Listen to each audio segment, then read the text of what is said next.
como para mí esta parte de onda es un poquito más larga, ¿no? Sobre todo porque anteriormente, segundo bachillerato, se supone que el movimiento armónico simple no se veía, pero últimamente, como sí que han estado o pueden preguntar alguna cosa en segundo de bachiller de armónico simple, y tanto en la EBAU sí que lo están viendo, y además que a mí me parece muy importante saber un poquito, ya lo veremos, saber un poquito de armónico simple antes de meternos en el movimiento ondulatorio, ¿no? Y luego ya una vez que vemos la onda, la última parte realmente es ver una onda un poquito más complicada, como son el caso de las ondas estacionarias, en el que ya veremos que hay dos ondas que interfieren y las cosas son un poco más complicadas. Entonces, realmente en este bloque deberíamos de ver, en primer lugar, deberíamos de ver el movimiento armónico simple, eso es lo primero que nosotros deberíamos de ver, ¿vale? Después, ver el movimiento ondulatorio, ¿vale? Realmente en sí, ¿vale? Lo que es una onda, ¿vale? Y luego ya por último, deberíamos ver lo que se conocen como las interferencias de ondas. Dentro de la interferencia de ondas son muy importantes las ondas estacionarias, ¿vale? Que son las que realmente vamos a ver. Esto ya pues seguramente, probablemente, lo que vamos a hacer va a ser, hoy nos vamos a centrar en estos primeros dos puntos, ¿vale? Y ya probablemente mañana pues nos centraremos un poquito en la onda estacionaria y además intentaremos hacer algún ejercicio de BAU que se nos ponga de esto, ¿vale? Venga, pues nada, lo he comentado. Vamos a empezar trabajando con el movimiento armónico simple. Bien. El movimiento armónico simple es un movimiento que también se ha estudiado inicialmente durante los últimos años en primer bachillerato. Es un movimiento un poquito raro, ¿vale? Imaginaos que nosotros tenemos aquí una partícula a la que para nosotros esta va a ser la posición igual a cero, su posición de equilibrio, y esa partícula sube hacia arriba y baja hacia abajo, y sube hacia arriba y baja hacia abajo, y no para de subir y bajar como si fuese una especie de pistón de un coche, ¿vale? Sube hasta una cierta altura, a la que llamaremos amplitud, y baja hasta una altura a la que llamaremos menor amplitud. Y la partícula, imaginaros que es como una especie eso de lo que hemos dicho de pistón, que va subiendo, y va bajando, y va subiendo, y va bajando continuamente. ¿Vale? Bueno, pues a nosotros realmente lo que nos interesa es saber dónde está esa partícula en cada momento de tiempo. Es lo que se conoce como su ecuación de posición, ¿vale? Y hay una ecuación muy importante que nos dice que la posición I de esa partícula, la altura que tiene esa partícula o la elongación que tiene en cada momento de tiempo es igual a la amplitud. La amplitud es la altura máxima hasta la que sube o la altura máxima hasta la que baja, ¿vale? Multiplicado por, y aquí se puede poner seno o coseno, las dos cosas, el seno de omega t más una cosa que llamaremos phi sub 0 o fase inicial. Esto es lo que se conoce como la ecuación del movimiento de esta partícula y vamos a intentar ir explicando cada una de esas cosas que aparece aquí, qué es lo que significa. Bueno, nuestras dos incógnitas fundamentales son la t, que significa tiempo, el tiempo que va transcurriendo. Esa partícula, conforme va pasando el tiempo, pues está o aquí, o aquí, o aquí, o está aquí abajo, es decir, está en posiciones diferentes. Y la otra incógnita fundamental que nosotros tenemos es la I, la posición. También, bueno, vamos a ponerla aquí, ¿vale? Para que luego lo tengáis. La T significa tiempo. Y la I es la posición de la partícula, también conocida en esta parte, la gente la conoce como la elongación, ¿vale? Bueno, pues nosotros le daremos un valor al tiempo y al final obtendremos el valor de I, la posición que tiene la partícula o la elongación que tiene, ¿vale? Más cosas importantes. A es lo que nosotros conocemos como la amplitud. Altura máxima hasta la que sube la partícula o altura máxima hasta la que baja la partícula. El seno nada, pues seno es la función seno simplemente, ¿vale? Una función trigonométrica. Omega sería lo que nosotros conocemos como la velocidad angular. Aquí en este tema la velocidad angular la gente la llama la pulsación, ¿vale? Y realmente sería la velocidad angular de esta partícula. Claro, aquí me podéis decir que esta partícula no tiene velocidad angular. Esa partícula realmente que está subiendo y bajando continuamente, es como si hiciera un círculo, baja y luego sube, y luego baja y luego sube, es como si estuviera dando vueltas, ¿vale? Entonces, la velocidad angular sería la velocidad en que tendría la partícula si en vez de subir y bajar, pues estuviese girando, ¿vale? A esa velocidad, aquí en este tema, en vez de llamar la velocidad angular, la llaman pulsación. La verdad es que esa velocidad angular es muy importante porque gracias a ella nosotros podremos calcular el periodo, que es el tiempo que tarda la partícula en hacer un ciclo completo, es decir, parte de aquí, sube, luego baja y luego vuelve a subir hasta el mismo punto, es decir, da un giro completo. Recordad que el periodo era 2pi partido por la velocidad angular y también podremos calcular la frecuencia, que son las vueltas que da en un segundo, que recordad que era 1 partido del periodo, gracias a esa velocidad angular. Y el último dato que nosotros tenemos es la phi sub 0. A esto de aquí se le conoce como fase inicial de movimiento. ¿Y qué es este dato? Este dato nos dice inicialmente dónde está la partícula. Es decir, cuando yo le empiezo a cronometrar la partícula, si inicialmente está aquí en el centro y se va a ir para arriba, si está en la parte más alta, si está en la parte más baja o si está en una parte intermedia. Fijaros que vamos a hacer una analogía entre el movimiento armónico simple y el movimiento circular, y si inicialmente estamos en el centro y vamos a ir para arriba, es como si estuviéramos aquí. Para mí, aquí el ángulo son 0 grados, o mejor dicho, 0 radianes, porque aquí vamos a trabajar siempre en radianes, sistemas internacionales. Si inicialmente la partícula, cuando empiezo a cronometrarla, está justamente arriba del todo, es como si estuviese aquí arriba. Para mí, aquí arriba el ángulo son 90 grados, o lo que es lo mismo, pi medio. Si cuando empezamos a cronometrarla, la partícula está justamente en el centro, pero se va hacia abajo, es como si estuviera aquí. Para aquí el ángulo son 180 grados, o simplemente son pi. Y si cuando empezamos a cronometrarla, ¿vale?, está justamente abajo del todo, la tenemos justamente abajo del todo, es como si la tuviésemos justamente en este punto, y aquí son 270 grados, o en radianes serían 3 pi medio, ¿vale? Con lo cual, ese ángulo nos muestra inicialmente dónde está nuestra partícula, ¿vale? Si está arriba, abajo, en el centro, si va hacia arriba o hacia abajo, o si muchas veces pues es que esté en una solución, en un sitio intermedio. A lo mejor si está aquí, es como si estuviera aquí, a lo mejor está bajo un ángulo de 30 grados, o lo que es lo mismo, pi sexto en radianes. Entonces, bueno, simplemente nos dice el ángulo inicial desde el cual nosotros empezamos a cronometrar a nuestra partícula, ¿vale? Tengo que deciros que en algunas ocasiones el movimiento, en vez de verlo como lo hemos visto así, hacia arriba, hacia abajo, hacia arriba, hacia abajo, viéndolo con igual a 0, ¿vale? Y esto es la amplitud, y esto de aquí es menos la amplitud, en algunas ocasiones el movimiento lo vemos así, ¿vale? De esta manera. Este punto de aquí sería el punto que igual a 0, esto sería la amplitud, y esto de aquí sería menos la amplitud. Tengo que deciros que en estos casos, cuando habitualmente, por norma general, nosotros lo vemos así, en estos casos, habitualmente la ecuación del movimiento la vemos de esta forma: x es igual a la amplitud multiplicado, y aquí en vez de poner un seno, casi todo el mundo utiliza coseno de omega t más phi sub 0. Lo vemos justamente de esta forma. Independientemente de que yo aquí haya puesto aquí un coseno, se podría poner un seno, no hay absolutamente ningún problema, pero el hecho de utilizar la x es porque al movernos así en horizontal realmente nos estamos moviendo en el eje de la x.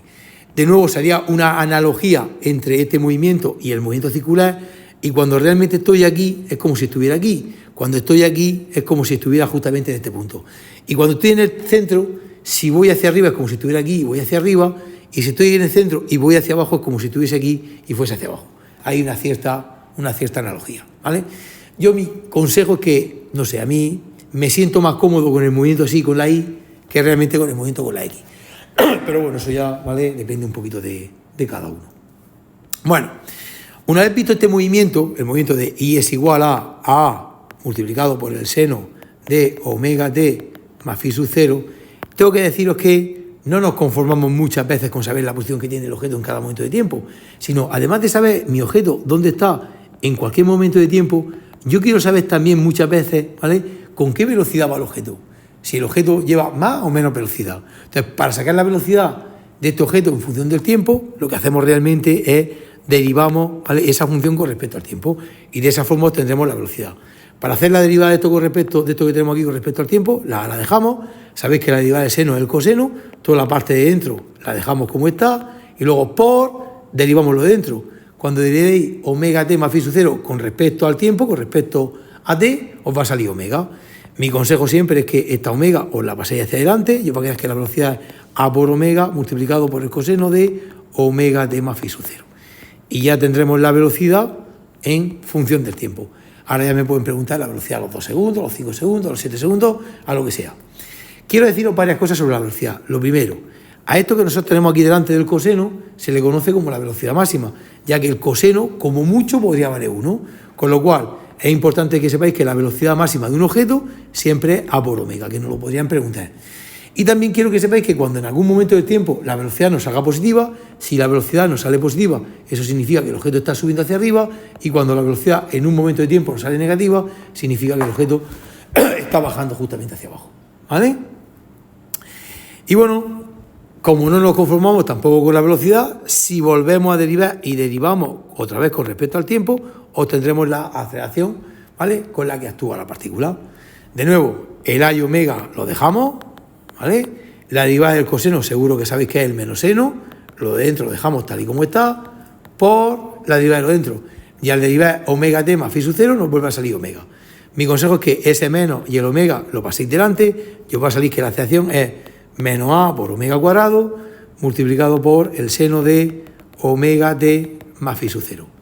Como los valores máximo y mínimo del seno, ¿vale?, pueden ser 1 menos 1, directamente es fácil darse cuenta que la aceleración máxima es justamente esto que tenemos delante. O sea, sería a por omega al cuadrado. Y ya también quiero comentar una cosa, y es que, si os dais cuenta, la aceleración se parece muchísimo a la posición. De hecho, es exactamente igual que la posición, diferenciándose en el omega cuadrado y en el menos.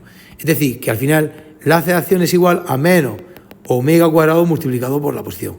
Y esta ecuación que nosotros tenemos aquí nos relaciona la aceleración con la posición. Es decir, si tú conoces la posición que tiene un objeto, también puedes sacar la aceleración con la que se mueve, ¿vale? De hecho, hay una fórmula que nos relaciona también la velocidad con la posición, pero esa fórmula es un poquito más complicada y un poquito más difícil.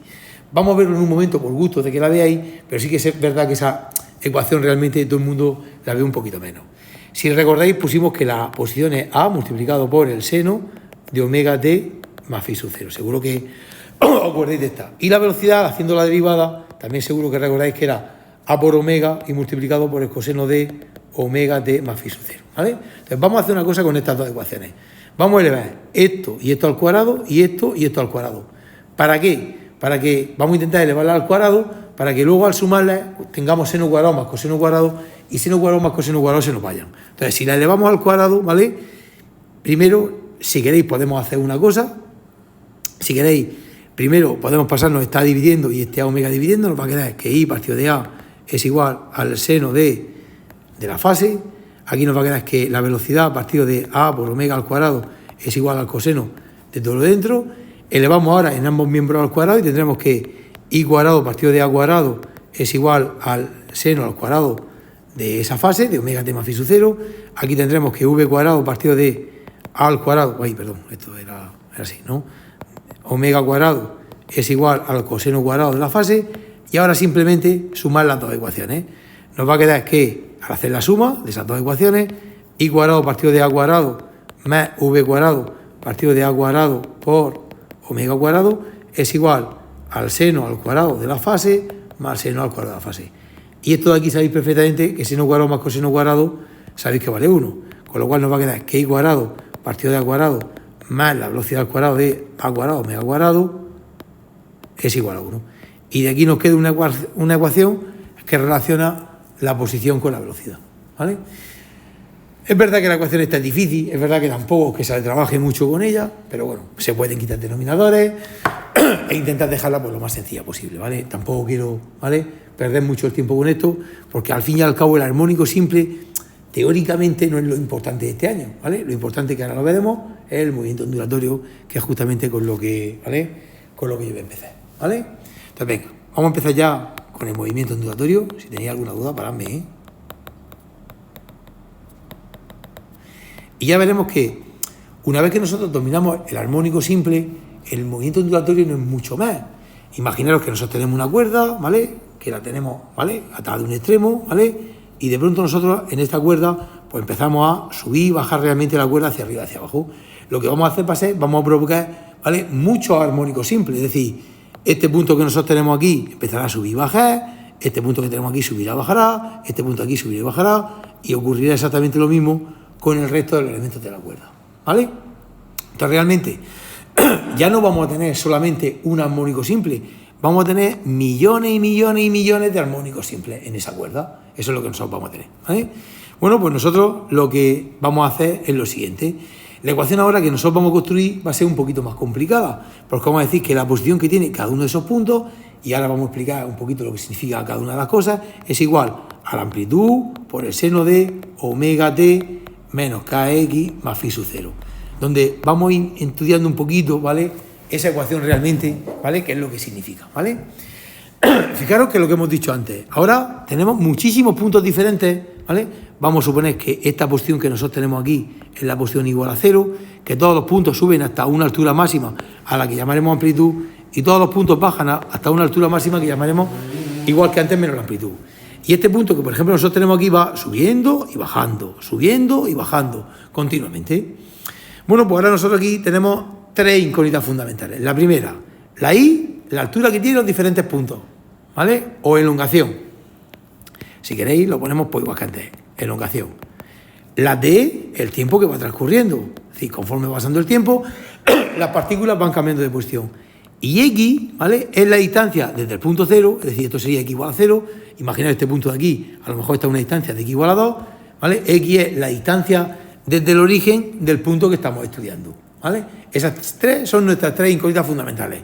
Luego me pueden preguntar, el punto que está a 5 metros del origen del foco, cuando han pasado 8 segundos, ¿qué elongación tiene? Iremos haciendo esas sustituciones, ¿vale? Bueno, A vuelve a ser la amplitud, igual que antes.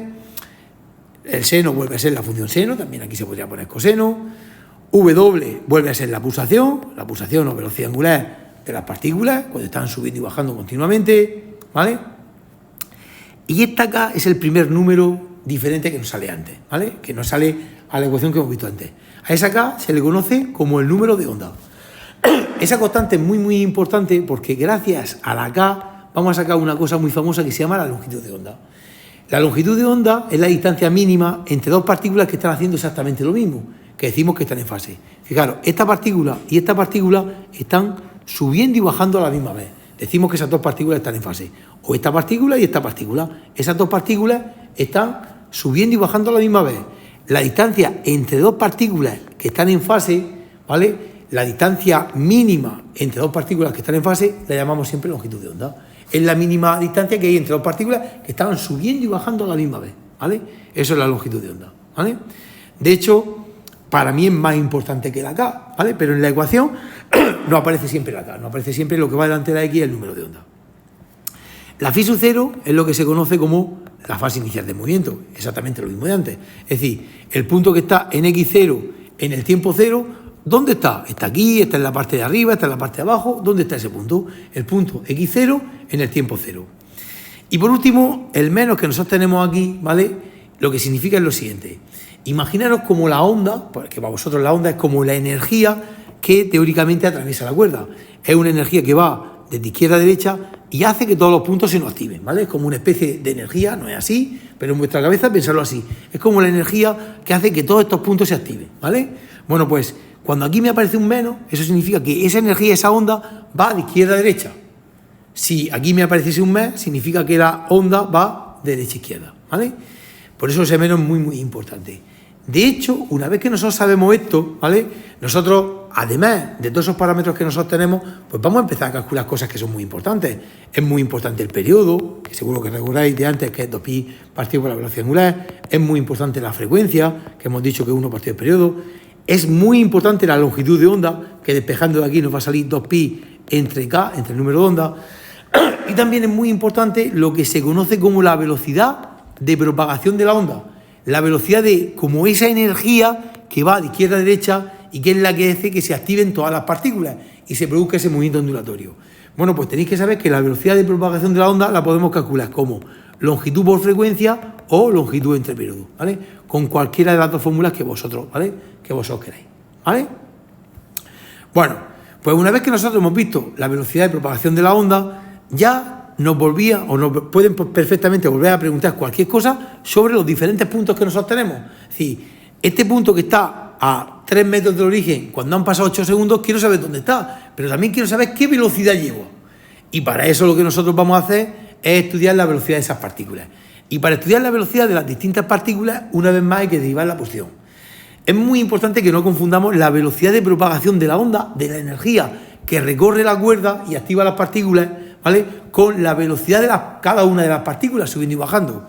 Bueno, pues si la posición era A multiplicado por el seno de omega t menos kx más phi sub 0, la velocidad, que quedaría muy bien que lo pusiera así, es la derivada de la posición con respecto al tiempo, se hace simplemente pues derivando con respecto al tiempo. Si derivamos, pues la A la dejamos, la derivada del seno sería el coseno, toda la parte de dentro la dejamos como está, y ahora derivamos lo de dentro. Como estamos derivando con respecto al tiempo, la derivada de omega t sería omega y de lo demás sería 0. Mi consejo es que siempre la omega la paséis delante y os va a quedar que la velocidad es A por omega, por el coseno, y aquí lo pondríamos todo. A todo esto de aquí, a todo esto entero que nosotros tenemos aquí, se le conoce como fase, ¿vale? Una vez más, la velocidad es máxima, ¿vale?, ¿vale? O la velocidad máxima siempre es a por omega.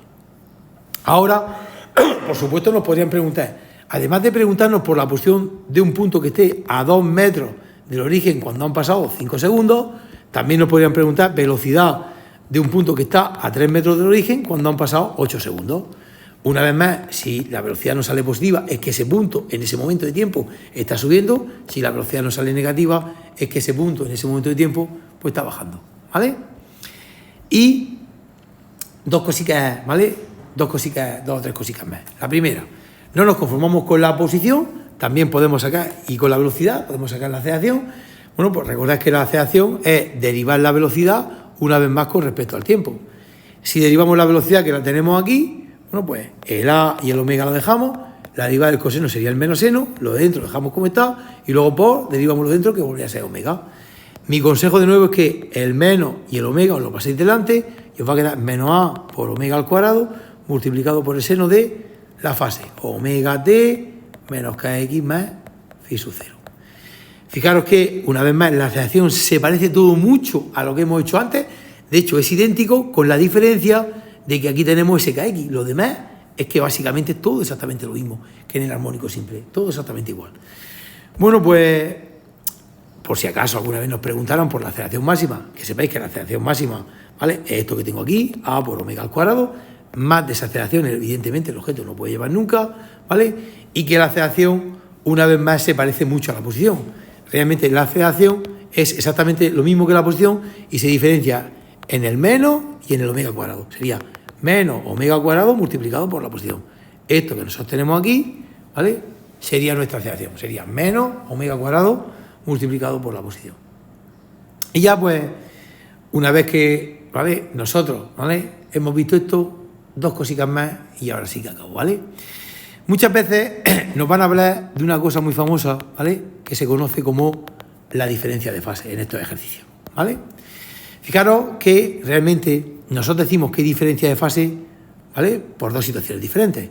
Por ejemplo, este punto que nosotros tenemos aquí está aquí arriba, ¿vale?, este punto que tengo aquí está aquí arriba, pero cuando pasa un cierto tiempo, al final vuelve al mismo sitio, ¿vale? Entonces, la fase que tiene es, por decirlo de alguna manera, el ángulo que tiene inicialmente. Eso es lo que nosotros tenemos, ¿vale? Entonces, aquí, ¿vale?, nos pueden preguntar dos diferencias de fase muy importantes.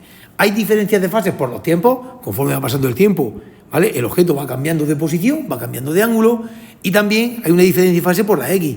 Entre este punto y este punto, las fases son distintas. Este está en el punto más alto y este aquí está en el punto más bajo. Entonces, en mi cabeza, yo sé que dos puntos que están separados realmente, una longitud equivalente a la longitud de onda, ¿vale?, yo sé que entre ellos hay una diferencia de fase de una vuelta completa. El punto ha bajado, ha subido y ha vuelto al mismo sitio. Entre dos puntos cuya distancia en metros equivale a la longitud, para mí hay una diferencia siempre para mí hay una diferencia de fase de 2 pi radianes. Es decir, si yo aquí hablo de longitud y yo aquí hablo de fase, ¿vale?, yo sé que la longitud de onda equivale a una diferencia de fase de 2 pi radianes. Entonces, por ejemplo, si la longitud de onda fuese en 8 metros, imaginaros, me podrían preguntar, entre dos puntos que están separados 4 metros, ¿qué diferencia de fase tengo? Y yo diría, si la longitud de onda, que son 8 metros, existe una diferencia de fase de 2 pi radianes, entre dos puntos que estén separados 4 metros, habrá una diferencia de fase de X. Tengo que deciros que hay mucha gente que no hace esto. Hay mucha gente que dice que la fase la podemos ver, ¿vale?, como K multiplicado por X, o K multiplicado por la diferencia realmente que tenemos de X. Entonces, si la diferencia entre dos puntos es de 4 metros, esa diferencia la multiplico por K y me sale la fase. Hay mucha gente que prefiere utilizar esta fórmula en vez de hacer una regla de 3. Es decir, que la fase o la diferencia de fase que nosotros tenemos es igual a K multiplicado por la variación de X. Entonces, entre dos puntos que haya una diferencia de 4 metros, pues tú aquí en el incremento de X pones 4, multiplicas por la K y te sale su diferencia de fase.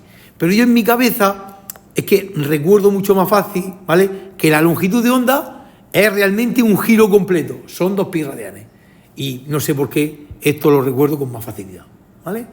Y luego hay otra diferencia de fase muy posible que es con el tiempo, ¿vale? Es decir, nosotros cuando va pasando el tiempo va cambiando también la fase. Entonces yo sé que cuando pasa un periodo completo, cuando pasa el periodo, el punto ha girado y ha dado una vuelta completa. Es decir, el punto que estaba aquí ha bajado, ha subido y ha vuelto al principio. Entonces, el periodo también equivale a una diferencia de fase de 2 pi radianes. Si el periodo, imaginaos que son 10 segundos, te pueden preguntar, ¿y cuando hayan pasado 6 segundos, qué diferencia de fase tengo? Y así también, pues evidentemente, también lo podéis hacer, ¿vale? Es decir, también me pueden preguntar por una diferencia de fase en el tiempo. Tengo que deciros que hay mucha gente que también la fase, ¿vale?, la ve como, ¿vale?, la velocidad angular por la variación del tiempo. Entonces, aquí, ¿vale?, te pone la variación del tiempo, lo multiplica por la velocidad angular y lo que le sale en la fase. O puede ser que en algún momento te den la fase y te piden el tiempo, ¿vale? No lo sé. Pero yo a mí, esto que yo he hecho aquí, a mí no se me olvida nunca. Yo, por ejemplo, tengo un movimiento ondulatorio, yo he calculado mi periodo, sé que mi periodo son, por ejemplo, 20 segundos, y me dice, entre los, ¿vale?, cuando en 2 momentos de tiempo han pasado, por ejemplo, 8 segundos, ¿qué diferencia de fase hay? Pues yo digo, si los 20 segundos que es el periodo equivale a una diferencia de fase de 2 pi radianes, pues en 8 segundos habrá una diferencia de fase de x. Y yo no sé por qué tengo la costumbre siempre de hacérmelo siempre en regla de 3. Manías tontas seguramente lo que tengo, ¿vale? Pero yo siempre me lo hago así. Entonces yo realmente en mi cabeza yo sé que la longitud de onda equivale a una diferencia de fase de 2 pi radianes y yo sé que el periodo equivale a una diferencia de fase de 2 pi radianes. Esta de aquí la utilizo para sacar diferencias de fase entre longitudes y esta de aquí la utilizo para sacar diferencias de fase entre tiempos, ¿vale? Y yo aquí, para que vosotros me hagáis luego tranquilamente, ¿vale?, un ejercicio, os aconsejo, por ejemplo, que intentéis hacer, por ejemplo, este ejercicio. Imaginaos que yo pongo que la posición de un objeto es igual, ¿vale?, a 8 multiplicado por el seno de 4t menos 2x más pi medio, ¿vale? Y, por ejemplo, ¿qué cosas os voy a preguntar? Pues voy a preguntar primero que me calculéis la amplitud, que me calculéis la velocidad angular, ¿vale?, que me calculéis el número de ondas, que me calculéis la fase inicial de movimiento, que me calculéis el periodo, que me calculéis la frecuencia, que me calculéis la longitud de onda, que me calculéis la velocidad de propagación de la onda. Y, en segundo lugar, os voy a decir que me calculéis la posición, ¿vale?, de un punto que está, ¿vale?, a 2 metros del origen cuando hayan pasado 5 segundos, ¿vale? En tercer lugar, os voy a decir que me calculéis la velocidad de un punto que está a 3 metros del origen cuando hayan pasado 10 segundos. Y además que me calculéis la velocidad máxima. En el cuarto punto os voy a decir que me calculéis la aceleración de un punto que está a 2 metros del origen cuando han pasado 5 segundos. Este lo podéis hacer de dos formas distintas, ¿vale? Quiero que también me calculéis la aceleración máxima. Y por último, en el último ejercicio, quiero que me calculéis la diferencia de fase que hay entre dos puntos que están separados una distancia de 4 metros, ¿vale? Y entre dos puntos no, el mismo punto, pero está separado, ¿vale?, un tiempo de 8 segundos, ¿vale? A ver si, ¿vale?, me hacéis realmente, ¿vale?, todas estas cosas, ¿de acuerdo? Venga, pues no me enrollo más que